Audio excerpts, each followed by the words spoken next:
전능하사 천지를 만드신 하나님 아버지를 내가 믿사오며 그 외아들 우리 주 예수 그리스도를 믿사오니 이는 성령으로 잉태하사 동정녀 마리아에게 나시고 본디오 빌라도에게 고난을 받으사 십자가에 못 박혀 죽으시고 장사한 지 사흘 만에 죽은 자 가운데서 다시 살아나시며 하늘에 오르사 전능하신 하나님 우편에 앉아 계시다가 저리로서 산자와 죽은 자를 심판하러 오시리라.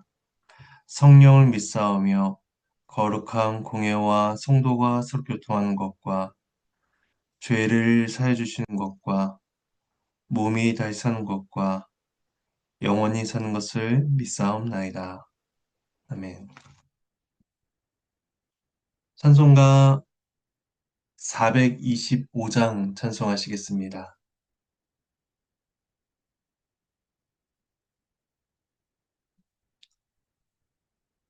425장 1절과 4절 찬송하겠습니다. 예, 찬송합니다. 주님의 뜻을 이루소서. 고요한 중에 기다리니 진흙과 같은 날 빚으사 주님의 형상 만드소서. 주님의 뜻을 이루소서. 온전히 나를 주장하사 주님과 함께 동행함을 만민이 알게 하옵소서. 아,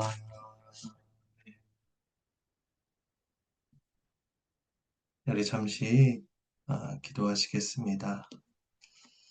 하나님의 은혜에 감사를 드립니다. 이 시간 역대한 말씀을 함께 읽으며 주님의 뜻을 구합니다. 우리를 깨우쳐 주시고 주의 뜻을 분별하여 우리 믿음과 삶에 적용하도록 도와주시옵소서. 이 모든 말씀 예수님의 이름으로 기도합니다. 예, 오늘 함께 보실 말씀은 역대하 15장입니다.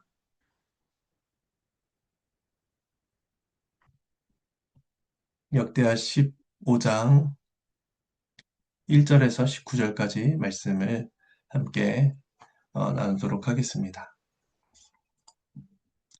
14장에서 유다의 아사 왕이 구스와의 전쟁에서 큰 승리를 거두고 예루살렘으로 돌아옵니다.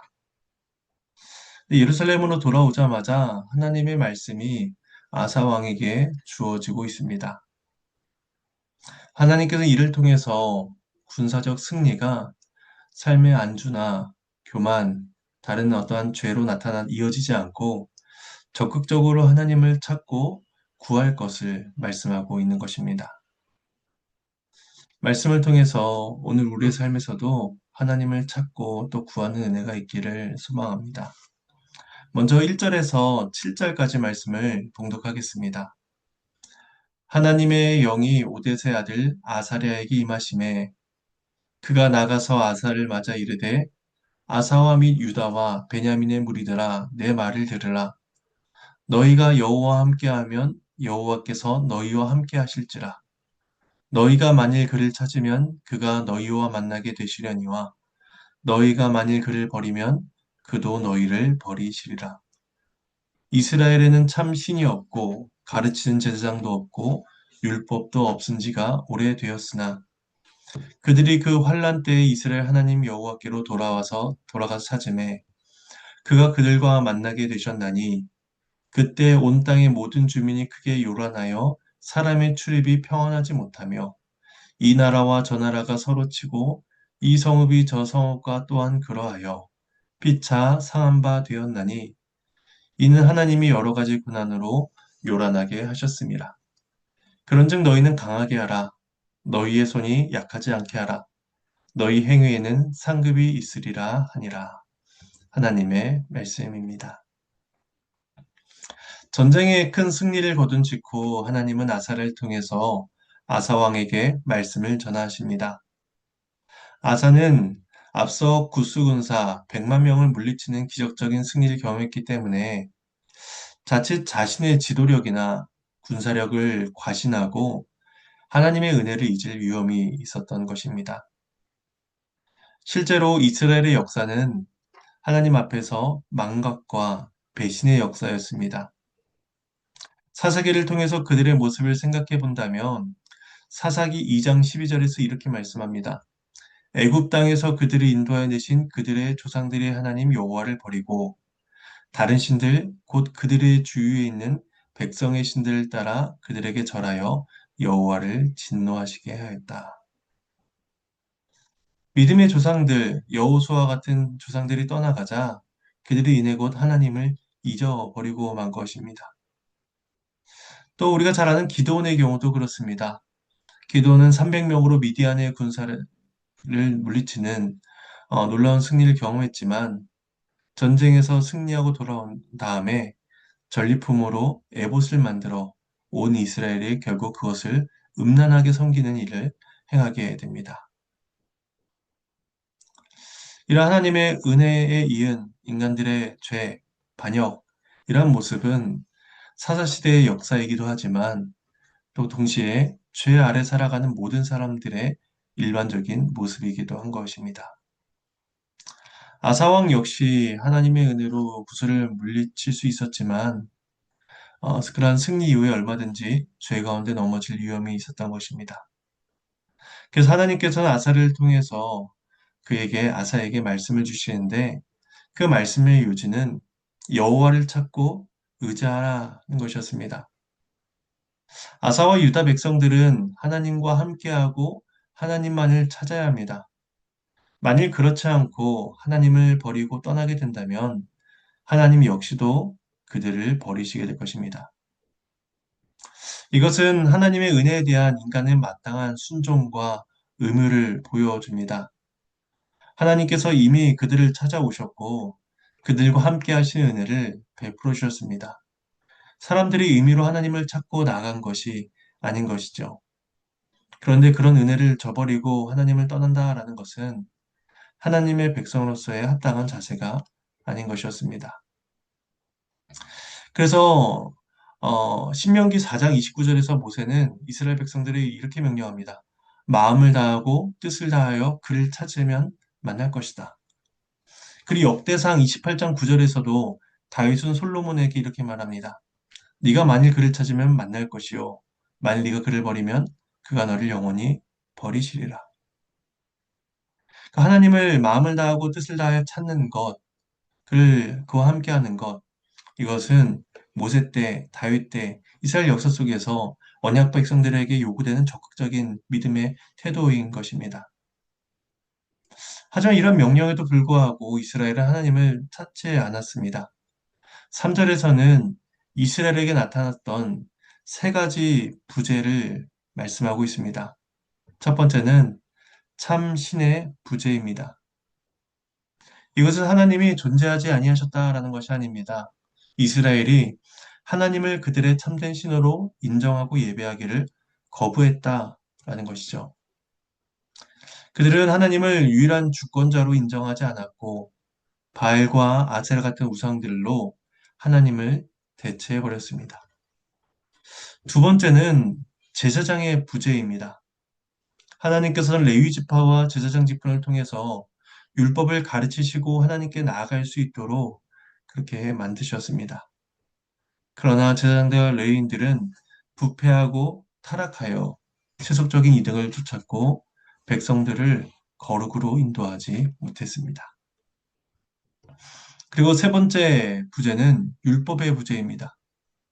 하나님은 율법을 통해 그 뜻을 가르쳐 주셨지만 오히려 이스라엘은 그 율법을 이상한 것으로 여겼습니다. 호세아 8장 12절에서 이렇게 말씀하십니다. 내가 그를 위하여 내 율법을 만 가지로 기록하였으나 그들은 이상한 것으로 여기도다. 이처럼 이스라엘은 참 신의 부재, 또 제사장의 부재, 또 율법의 부재, 이런 세 가지 부재 속에서 하나님을 찾지 않았던 것입니다. 그러니 하나님이 주신 평화와 안전도 모두 다 사라져 버렸습니다. 그래서 4절에서 말하는 환란의 때, 환란 때라는 것은 이스라엘이 하나님을 찾지 않음으로 그들에게 임한 징계의 때를 보여주고 있습니다. 이 환란에 대한 묘사가 5절과 6절에서 나옵니다. 바로 온 땅의 주민들에게 혼란이 임하고 민족과 성읍이 전쟁을 하며 고통 가운데 처해 있었다라는 것입니다. 복의 근원이신 하나님을 떠나자 환란과 고통이 그들의 땅에 가득하게 되었습니다. 평안이신 하나님을 떠나자 혼돈과 혼란이 그들의 삶에 가득하게 된 것입니다. 그런 이스라엘에게 하나님께서 긍휼을 베푸셨습니다. 그 4절을 다시 보시면 그 환란 때에 여호와께로 돌아가 하나님을 찾으니 하나님께서 만나 주셨다라고 말씀하고 있는 것이죠. 하나님을 배반하고 떠난 악한 자들이다라고 할지라도 또 비록 그로 인한 징계가 베풀어지고 있다라고 할지라도 회개하고 돌이켜 하나님을 찾는다면 하나님은 만나 주신다는 것입니다. 처음에 말씀드렸던 사사시대에 이스라엘의 반복된 죄에도 불구하고 그들이 회개하고 주님을 부른다면 하나님은 그들을 만나 주시고 그들을 구원해 주셨습니다. 그들의 부르짖음을 들어 주셨습니다. 저럼 아무리 흉악한 죄인이라고 할지라도 죄에서 떠나 하나님의 긍휼을 구한다면 구원의 은혜를 누릴 수 있는 것입니다. 그래서 환난의 때에 하나님을 찾는다면 만나 주신다 라고 말한 다음에 7절에서 아사 왕을 향한 권면이 주어집니다. 그런즉 강하게 하라는 것입니다. 마음을 견고히 하고 의지를 단단히 하여서 어떠한 순간에도 교만하지 말고 또 낙심하지 말고 지속적으로 힘써 하나님의 은혜 아래에 거할 것을 말씀하십니다. 그렇게 할 때에 그의 행위에는 하나님이 베푸시는 큰 상급이 뒤따르게 될 것입니다. 그 상급은 하나님의 은혜를 풍성히 경험하는 상급, 하나님의 영광을 드러내는 상급, 하나님의 칭찬을 받는 상급인 것입니다. 그래서 이제 전쟁에서 돌아온 아사왕을 향해서 이러한 권면의 말씀이 주어진 이후에 8절에서 15절은 그 말씀을 들은 아사의 순종과 언약 갱신에 대해서 보여주고 있습니다. 말씀을 봉독하겠습니다. 아사가 이 말 곧 선지자 오뎃의 예언을 듣고 마음을 강하게 하여 가증한 물건들을 유다와 베냐민 온 땅에서 없애고 또 에브라임 산지에서 빼앗은 성읍들에서도 없애고 또 여호와의 낭실 앞에 있는 여호와의 제단을 재건하고 또 유다와 베냐민의 무리를 모으고 에브라임과 므낫세와 시므온 가운데에서 나와서 저희 중에 머물러 사는 자들을 모았으니 이는 이스라엘 사람들이 아사의 하나님 여호와께서 그와 함께 하심을 보고 아사에게로 돌아온 자가 많았음이더라. 아사 왕 제15년 셋째 달에 그들이 예루살렘에 모이고 그 날에 노력하여 온 물건 중에서 소 700마리와 양 7,000마리로 여호와께 제사를 지내고 또 마음을 다하고 목숨을 다하여 조상들의 하나님 여호와를 찾기로 언약하고 이스라엘 하나님 여호와를 찾지 아니한 자는 대소 남녀를 막론하고 죽이는 것이 마땅하다 하고 무리가 큰 소리로 외치며 피리와 나팔을 불어 여호와께 맹세하매 온 유다가 이 맹세를 기뻐한지라 무리가 마음을 다하여 맹세하고 뜻을 다하여 여호와를 찾았으므로 여호와께서도 그들을 만나 주시고 그들의 사방에 평안을 주셨더라. 하나님의 말씀입니다. 하나님의 말씀을 들은 아사는 즉각적으로 순종하여 영적인 개혁을 일으킵니다. 먼저 유다와 베냐민 땅에 있는 우상과 관련된 가증한 것들을 모두 제거합니다. 그리고 또한 그에 붙인 아비아가 에브라임 산지에서 빼앗은 성읍들에 있던 가증한 것들까지도 모두 제거합니다. 이어서 그는 성전 낭실 앞에 있는 여호와의 제단을 보수하는데 이 제단을 보수하는 것은 예배가 회복되고 있음을 상징하는 것이며 또 곧 있을 언약식을 위한 철저한 준비가 이루어지고 있음을 보여줍니다. 그 후 아사는 이제 언약식을 위해서 백성들을 모읍니다. 남유다의 백성들을 모으고 또 유다 지역에 거주하는 북이스라엘 출신의 백성들도 함께 소집합니다. 과거 르호보암 때부터 북이스라엘에서 유다로 와서 거주하는 이들이 있었는데 특별히 이 아사 때에는 하나님께서 그와 함께 하시는 것을 보고 남유다로 이제 이주해 온 자들이 많았던 것입니다. 그래서 드디어 아사 통치 15년 셋째 달에 아사 왕과 온 백성들이 예루살렘에 모여서 하나님과의 언약을 갱신합니다. 그들은 구스와의 전쟁에서 얻은 전리품을 하나님께 제사로 드리게 되는데 이것은 모든 승리와 주권이 하나님께 있음을 고백하며 감사를 올려드리는 행위입니다. 또한 그들은 온 마음과 목숨을 다해 여호와 하나님을 찾기로 언약을 맺습니다. 그리고 대소남녀를 막론하고 하나님을 찾지 않는 자는 사형이 마땅하다라고 선언합니다. 이러한 선언은 언뜻 보면 매우 극단적으로 보일 수 있지만 이것은 정말로 이스라엘에게 중요한 것이 무엇인가를 우리에게 보여줍니다. 바로 하나님 나라의 거룩함입니다. 거룩하신 하나님 앞에 살아가는 백성들은 의와 거룩한 가운데 주 앞에 나아가야만 합니다. 그런데 만일에 공동체 안에 조그마한 죄가 들어오게 된다면 그것은 한 사람의 넘어짐으로 끝나고 말지 않습니다. 바로 공동체 전체에 치명적인 결과를 초래하게 되는 것이죠.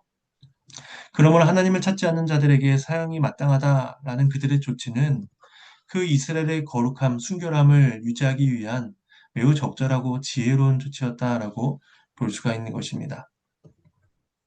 이후에 그들은 큰 소리로 외치며 피리와 나팔을 불고 주 앞에 맹세합니다. 이 언약식은 억지로 타의에서 이루어진 것이 아니라 모든 백성이 온 마음과 뜻을 다해 참여한 복된 일이었습니다. 그들이 그렇게 하나님을 찾자 하나님도 그들을 만나 주시며 유다 전역에 평안과 복을 내려 주십니다. 이로써 2절에서 아사랴가 전한 그 하나님의 약속이 그 아사 때에 성취되고 있음을 보여줍니다. 마지막 16절에서 19절 말씀을 봉독하겠습니다. 아사 왕의 어머니 마아가가 아세라의 가증한 목상을 만들었으므로 아사가 그의 태우에 자리를 패하고 그의 우상을 찢고 빻아 기드론 시냇가에서 불살랐으니 산당은 이스라엘 중에서 제하지 아니하였으나 아사의 마음이 일평생 온전하였더라. 그가 또 그의 아버지가 구별한 물건과 자기가 구별한 물건 곧 은과 금과 그릇들을 하나님의 전에 드렸더니 이때부터 아사왕 제35년까지 다시는 전쟁이 없으니라. 하나님의 말씀입니다. 아사가 이렇게 개혁을 행하고 있는데 개혁의 가장 큰 걸림돌은 왕실 내부에 있었습니다. 바로 아사의 조모인 마아가가 아세라 목상을 만들어서 그 앞에 경배해 왔던 것입니다. 이에 아사는 혈연에 얽매이지 않고 하나님의 뜻을 따르는 결정을 합니다. 그래서 태우의 자리를 패하고 우상을 불살라 버리죠. 우상을 불사르는 것은 완전한 정화와 거룩의 회복을 보여줍니다. 근데 이러한 조치에도 불구하고 한 가지 산당이 여전히 남아 있었습니다. 이 산당을 제거하지 않았다는 것은 어제 보았던 14장 5절과 상충되는 것 같습니다. 근데 이것은 산당을 일부는 제거하되 완전히 제거하지는 못했다라는 것으로 볼 수가 있습니다. 그러니까 아사의 그러한 헌신과 개혁에도 불구하고 인간적인 한계와 개혁의 불완전함이 있었다는 것을 우리는 알 수 있습니다. 하지만 산당이 여전히 남아있었다라는 이러한 기록에도 불구하고 곧 이어서 아사가 그의 마음이 일평생 온전하였다라는 그러한 평가를 받고 있음을 또한 보게 됩니다. 그러니까 온전함은 절대적인 완벽함이 아니라 하나님을 찾는 그 마음의 중심이 흔들리지 않았다라는 것을 우리에게 가르쳐 줍니다. 하나님께서는 그의 불완전한 개혁에도 불구하고 그의 마음의 진실함을 인정하시고 그에게 은혜를 베풀어 주신 것입니다. 그 또한 아사는 부친 아비야와 자신이 얻은 전리품 가운데 일부를 하나님께 드립니다. 이것은 하나님을 향한 영광과 헌신, 또 순종을 보여줍니다. 이를 통해서 성전의 기능이 회복되고 유다가 하나님 중심의 그러한 삶으로 살아가게 된 것을 우리는 볼 수가 있는 것입니다. 이로 인해 아사 통치 35년까지 전쟁이 없는 평화로운 시대를 경험하며 언약의 신실하신 하나님께서 그를 찾는 자들에게 은혜를 베풀어 주시고 있음을 말씀해 주고 있습니다. 이제 말씀을 정리하겠습니다. 우리는 매주일 공예배로 모여서 하나님의 말씀을 듣습니다. 그리고 새벽 기도회와 또 여러 수단들을 통해서 주의 말씀을 자주 듣게 됩니다. 그 말씀을 들을 때 우리 자신이 과연 어떻게 반응하고 있는가 오늘 말씀을 통해서 돌아볼 수 있기를 바랍니다. 하나님을 찾고 하나님과 함께 거하는 기쁨, 이것이 언약 백성이 누리는 참된 복이며 기쁨인 것입니다. 그 가운데 하나님 앞에 나아가는 우리들의 모습이 때로는 불완전하고 부족하더라도 하나님께는 그리스도 안에서 우리를 받아주고 계시며 우리의 모든 예배와 주께 돌리는 영광을 기쁘게 받아주십니다. 이러한 은혜가 저와 여러분의 삶 가운데도 있기를 간절히 소망합니다. 이제 주님께서 가르쳐 주신 기도로 마치겠습니다. 하늘에 계신 우리 아버지여, 이름이 거룩히 여김을 받으시오며 나라가 임하시오며 뜻이 하늘에서 이루어진 것 같이 땅에서도 이루어지이다. 오늘 우리에게 일용할 양식을 주시옵고 우리가 우리에게 죄 지은 자를 사여 준 것 같이 우리의 죄를 사여 주시옵고 우리를 시험에 들게 하지 마시옵고 다만 악에서 구하시옵소서. 나라와 권세와 영광이 아버지께 영원히 쌓옵나이다. 아멘.